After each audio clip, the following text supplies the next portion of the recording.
Hello everyone, welcome to जुबो सावर्थी biology classes. तो हमने लास्ट क्लास में क्या डिस्कस किया था? हमने लास्ट क्लास में एंडोमेम्ब्रेन सिस्टम के बारे में डिस्कस किया था। तो व्हाट इज एंडोमेम्ब्रेन सिस्टम?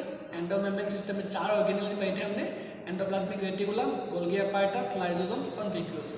तो क्वेश्चन कॉमन सा क्वेश्चन पूछते हैं। क्या क्या क्वेश्चन पूछ सकते हैं? Which of the following is not a part of endoplasmic reticulum? Which of the following organelle is part of endomembrane system? फिर कभी कभी तो इजी क्वेश्चन पूछता है, which organelle is known as middle man of the cell? तो answer होगा Golgi apparatus. Which organelle is known as the suicide bag of the cell? तो lysosome answer जाएगा। Which of the following cell organelle is found only in plant cell? तो answer जाएगा vacuole. तो basically आप सभी को ये पॉइंट क्लियर रखना है। अब हम बात करेंगे माइटोकॉन्ड्रिया के बारे में। तो वेरी इंपॉर्टेंट टॉपिक है माइटोकॉन्ड्रिया, और ये मोस्ट कॉमनली एग्जाम में पूछते हैं माइटोकॉन्ड्रिया। तो माइटोकॉन्ड्रिया होता क्या है? Mitochondria is the power house of the cell. क्या बोल के जानते हैं माइटोकॉन्ड्रिया को?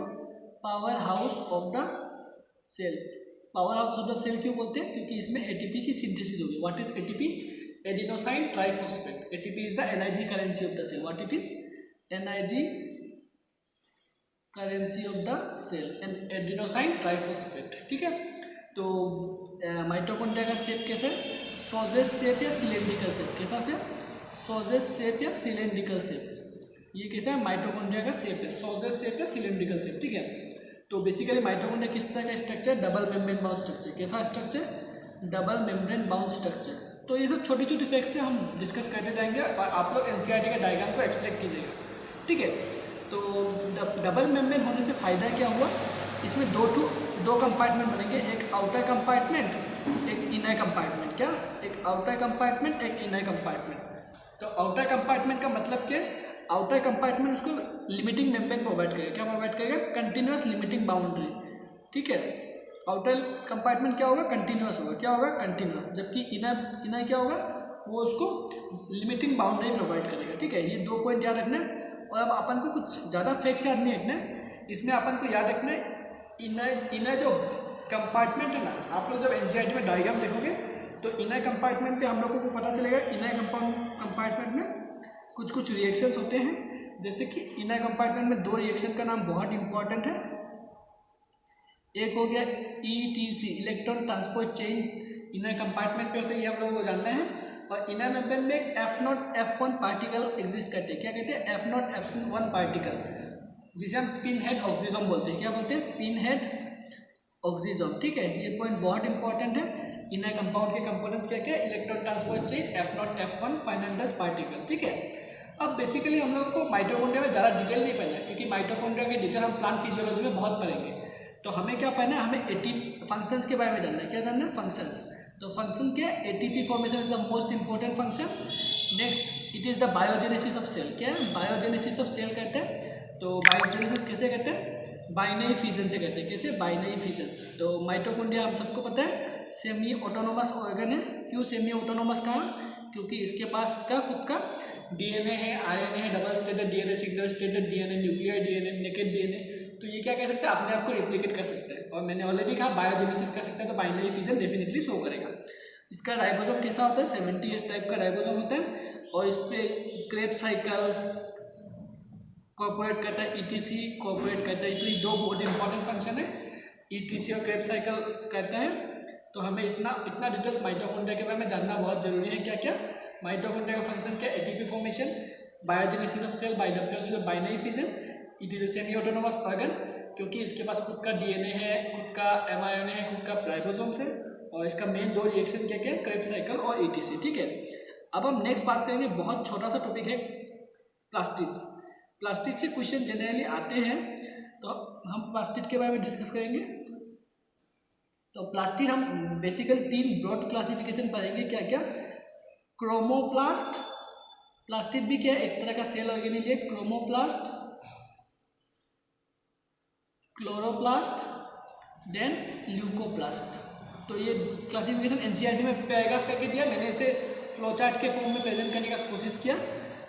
ठीक है। तो हम अब जानेंगे क्रोमोप्लास्ट, क्लोरोप्लास्ट, ल्यूकोप्लास्ट होता है क्या है। तो बेसिकली क्रोमोप्लास्ट में क्या मिलता है? क्रोमोप्लास्ट में हमें मिलते हैं फैट सोल्यूबल कैरोटिनॉइड्स। क्या मिलते हैं?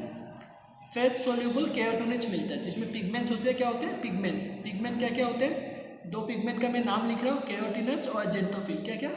कैरोटिनॉइड्स और जेंटोफिल, ठीक है, ये इंपॉर्टेंट है।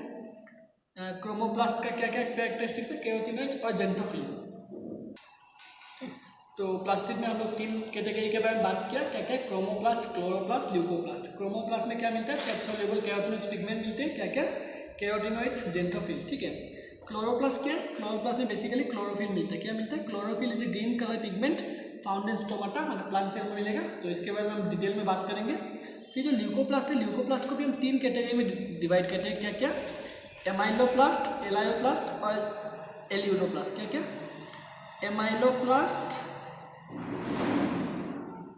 एलायोप्लास्ट और एल्यूरोप्लास्ट, ठीक है। बेसिकली ल्यूकोप्लास्ट मतलब कलरलेस पिगमेंट, क्या, कलरलेस पिगमेंट। तो एमाइलोप्लास्ट बेसिकली क्या करेगा, कार्बोहाइड्रेट को स्टोर करेगा, क्या करेगा, कार्बोहाइड्रेट को स्टोर करेगा।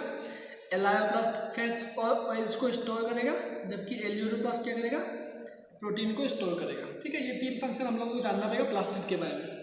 अब एनसीईआरटी में प्लास्टिड के बारे में जो क्लोरोफिल की डिटेल्स है वो प्लांट फिजियोलॉजी में बहुत बेटर तरीके से समझेंगे, तो मैं यहाँ पे डिस्कस नहीं करूँगा, ठीक है। नेक्स्ट छोटा सा टॉपिक है राइबोसोम। तो राइबोसोम क्या है, राइबोसोम्स आर बेसिकली इंजन, कोई भी चीज़ की इंजन अगर बोले तो राइबोसोम को इंजन ऑफ द सेल बोलते हैं। तो राइबोसोम बेसिकली क्या होता है, छोटा छोटा राइबोसोम जब एक साथ एक चेन बनता है तो राइबोसोम को क्या बोलते हैं, पोलिसोम बोलते हैं। क्या बोलते हैं, पोलिसोम। ये पोलिसोम वर्ड नीट में आ चुका है ऑलरेडी, बहुत इंपॉर्टेंट वर्ड है। What are polysome, polysome is the connection of some ribosome molecules which are attached together, ठीक है। तो अब हमें राइबोसोम्स के बारे में राइबोसोम 2 तरह के मिलते हैं, 80S और 70S। 80S मतलब 60S प्लस 40S और 70 मतलब 50S प्लस 30S। ये कोई मैथमेटिकल कैलकुलेशन नहीं है, ये जस्ट एक नोशन है। 80S को हम लोग 2 पार्ट में डिवाइड किया, 2 यूनिट में, लार्जर सब यूनिट और स्मॉलर सब यूनिट। क्या क्या, larger plus smaller, larger plus smaller सब यूनिट में डिवाइड किया। और एस का मतलब क्या, एस का मतलब है वेटबर्ग कांस्टेंट। क्या है, वेटबर्ग कांस्टेंट। ये इतना सा इंपॉर्टेंट है डिटेल। अब हमको पता होना चाहिए 80S कहाँ मिलते हैं। 80S जनरली यूकारियोट में मिलता है, किसमें मिलता है, यूकारियोट में, जबकि 70S कहाँ मिलता है, प्रोकारियोट में मिलता है, ठीक है। तो राइबोसोम्स की इतनी डिटेल हमें पता होना चाहिए। 80S 70S, 80S कहाँ मिलता है, एनिमल सेल में, 70S कहाँ मिलता है, प्लांट सेल में, ठीक है। तो ये कंसेप्ट आप लोगों को याद रखना चाहिए। फिर 2-3 छोटे छोटे टॉपिक्स हैं, वो सब हम प्रोसीडिंग चैप्टर्स में पढ़ेंगे। फिर एटलीस्ट मैं यहाँ पे मेंशन जरूर करूँगा साइटोस्केलेटन के बारे में। साइटोस्केलेटन इतना ग्रेट डिटेल में नहीं पढ़ना है, बट हम लोगों को पता होना चाहिए साइटोस्केलेटन के एग्जाम्पल क्या क्या है। तो साइटोस्केलेटन के एग्जाम्पल क्या क्या, microtubules, microfilaments, next cilia flagella, ठीक है। ये 3 नाम हम लोगों को याद रहना चाहिए। एनसीईआरटी में सिलियन फ्लैजेला का ग्रेट डिटेल में दिया हुआ है, जबकि माइक्रोट्यूब्यूल और माइक्रोफिलामेंट जस्ट मेंशन है। तो माइक्रोट्यूब्यूल बेसिकली क्या होता है, उसमें प्रोटीन होता है, प्रोटीन का नाम क्या है, माइक्रोट्यूब्यूल्स में जो प्रोटीन होता है उसका नाम है ट्यूब्यूलिन। क्या है, ट्यूब्यूलिन। तो ट्यूब्यूलिन का फंक्शन क्या है, ट्यूब्यूलिन स्पिंडल फाइबर, जो सेल डिवीजन के टाइम पे स्पिंडल फाइबर बनते हैं उसमें हेल्प करता है। तो ये हम सेल डिवीजन चैप्टर में स्टडी करेंगे। नेक्स्ट माइक्रोफिलामेंट कहाँ मिलता है, मसल कंट्रैक्शन के टाइम पे माइक्रोफिलामेंट हेल्प करता है, किसके टाइम पे, मसल कंट्रैक्शन के टाइम पे, ठीक है। और ये जो सीलियर फ्लैजेला है, सीलियर फ्लैजेला का मेन फंक्शन क्या, मूवमेंट यानी लोकोमोशन पे हेल्प करेगा। सीलियर स्मॉलर साइज होता है, फ्लैजेला बड़ा साइज का होता है, ठीक है। अब हम लोगों ने जब डिटेल में डिस्कस किया, जब हम लोगों ने इलेक्ट्रॉन माइक्रोस्कोप जैसे ही डिस्कवरी हुआ, तो हम लोगों ने जब इसका स्ट्रक्चर देखा तो हम लोगों ने क्या देखा, ये जो सीलियर फ्लैजेला है इसका जो सेंट्रल कोर है, सेंट्रल कोर क्या है, एक्सोनिम। क्या है, एक्सोनिम वर्ड वेरी इंपॉर्टेंट। और इसका अरेंजमेंट कैसा है, इसका अरेंजमेंट है 9 डबलेट्स। 9 डबलेट्स कैसे अरेंज होगा, रेडियली अरेंज होगा। मैंने 6 ड्रॉ किया, 9 रेडियली अरेंज। मैं इसको अच्छा से नेक्स्ट पेज पे लिख देता हूँ।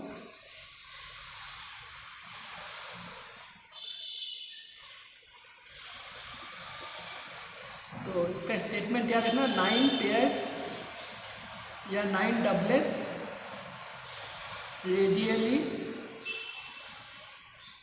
अरेंज प्लस 2 या 2 मतलब के पेयर सेंट्रली लोकेटेड। 2 पेयर क्या है, सेंट्रली लोकेटेड।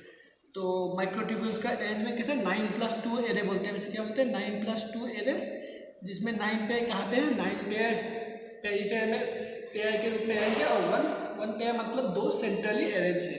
ठीक है।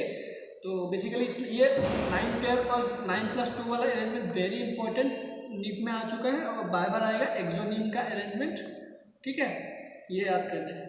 नेक्स्ट छोटा सा पॉइंट है, नेक्स्ट पॉइंट क्या है, माइक्रोबॉडीज। क्या माइक्रोबॉडीज का एग्जाम्पल याद रखना। माइक्रोबॉडीज का एग्जाम्पल क्या क्या, माइक्रोबॉडीज का एग्जाम्पल है पैरोक्सिसोम, ग्लाइकोसिसोम। क्या, पैरोक्सिसोम, ग्लाइकोसिसोम, ये याद करने का चीज़ है, ठीक है। नेक्स्ट पॉइंट क्या है, नेक्स्ट पार्ट है सेंट्रियोल और सेंट्रोजोम। सेंट्रियोल और सेंट्रोजोम क्या है, सेंट्रियोल बेसिकली सेल डिवीजन के टाइम पे हेल्प करता है, किसके टाइम पे, सेल डिवीजन के टाइम पे। और इसका अरेंजमेंट कैसा है, कार्टविल अरेंजमेंट। कैसा, कार्टविल अरेंजमेंट। इसमें क्या होता है, 9 इवनली स्पेस पेरिफेरल ट्रिपलेट होता है। क्या होता है, 9 इवनली स्पेस पेरिफेरल ट्रिपलेट, जबकि आगे क्या था, डबलेट था, मतलब डबलेट था, ठीक है। तो बेसिकली सेंट्रियोल और सेंट्रोजोम कहाँ मिलते हैं, सेल डिवीजन के टाइम पे, ओके। तो इसी के साथ हम चैप्टर के एंड की तरफ आएंगे। अब हम लोगों को स्टडी करने के लिए एक ही टॉपिक बचा है, न्यूक्लियस, वो हम नेक्स्ट क्लास में डिस्कस करेंगे, ठीक है।